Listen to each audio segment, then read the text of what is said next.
Composition of air. Air is a mixture of several gases. Two main constituents of air are nitrogen and oxygen. Apart from them, air also contains other gases.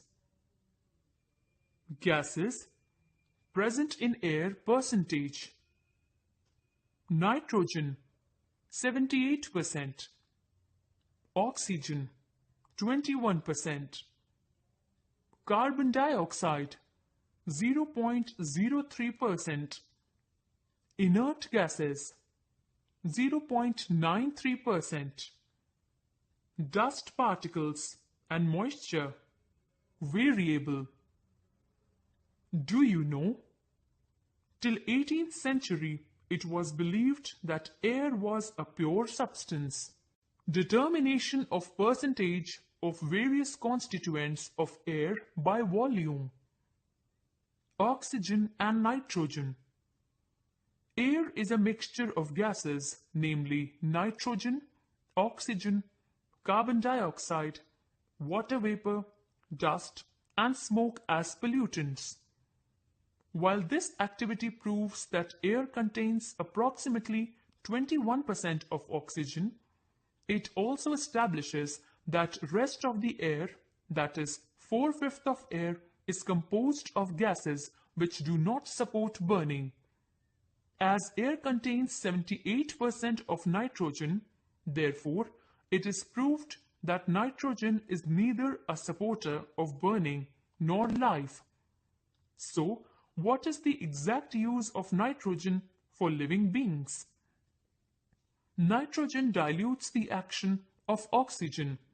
That is, rate of combustion is controlled because of the presence of nitrogen in air.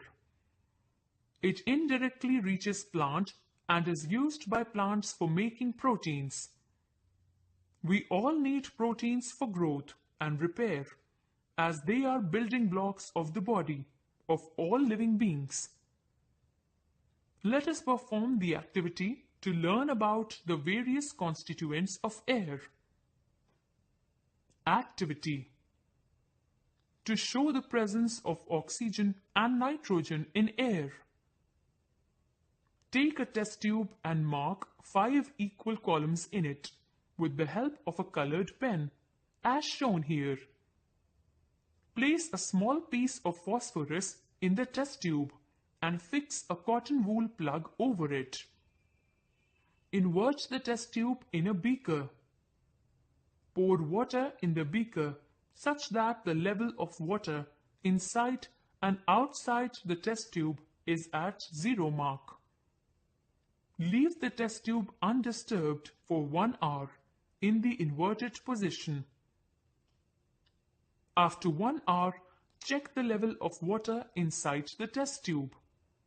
You will find that the level of water in the test tube rises up by 1 centimeter. Why there is a rise in water level inside the test tube? It is because oxygen present in air inside the test tube slowly reacts with phosphorus to form phosphorus pentoxide.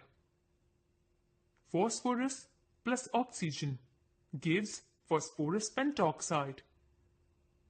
As the volume of oxygen is completely removed by phosphorus, the pressure of air within the test tube falls. To make up for this loss in pressure, air from outside forces the water up to rise in the test tube. As we have already learned that air contains approximately 20% of oxygen by volume, we can see that the level of water rises by 1 centimeter out of 5 centimeter. It proves that air contains 1 part of oxygen and 4 parts of nitrogen and other gases which do not help in burning. Fact: human activities have caused changes in the composition of air. The biggest changes have occurred since the Industrial Revolution of the 19th century, when people started burning carbon fuels on a large scale. Carbon dioxide makes up a larger part of air today than it ever did before. Carbon dioxide. Air also contains carbon dioxide. Let us perform the activity to show that air contains carbon dioxide. Activity. To show that air contains carbon dioxide. Take lime water in a test tube. It is a colorless liquid. And close the mouth of the test tube with a 2-holed cork.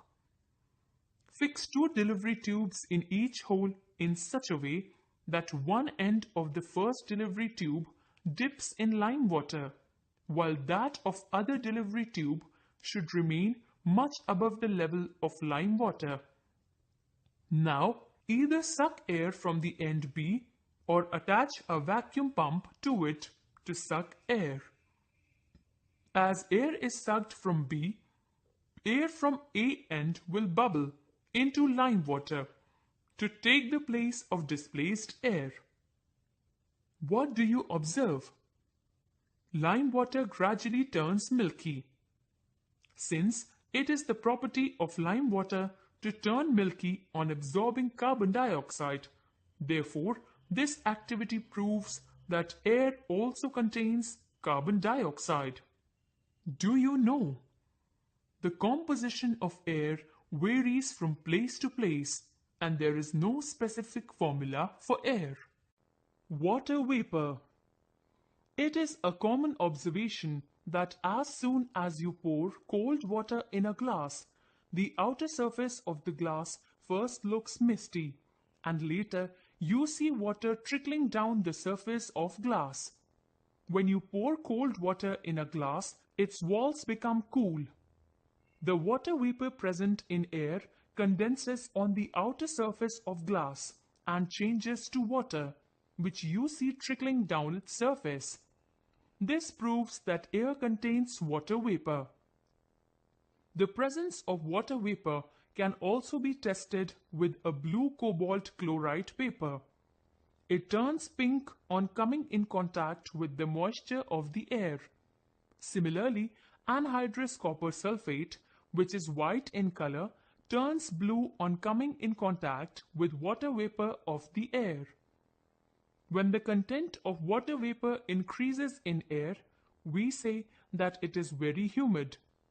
When humidity increases in air, the rate of evaporation is very low and it takes longer to dry clothes. On the other hand, during summers, when air is very dry, you are advised to drink lot of water before going out.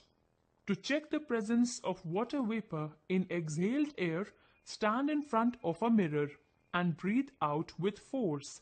You will notice that the mirror turns misty. Why?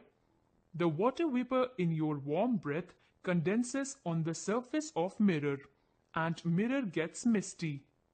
In winters, your breath comes out like smoke because air is so cool that condensation of water vapor is immediate and condensed water vapor looks like smoke.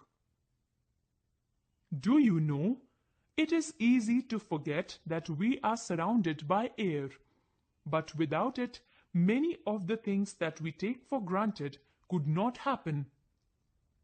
For example, if you take a car to the moon, it would not work because there is no air.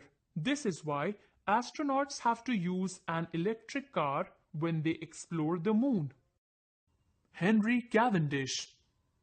Henry Cavendish FRS, 10 October 1731 to 24 February 1810, was a British scientist noted for his discovery of hydrogen, or what he called inflammable air.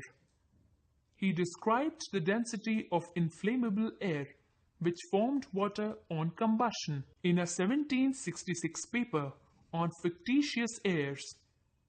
Antoine Lavoisier later reproduced Cavendish's experiment and gave the element its name. Cavendish is also known for the Cavendish experiment, his measurement of Earth's density, and early research into electricity.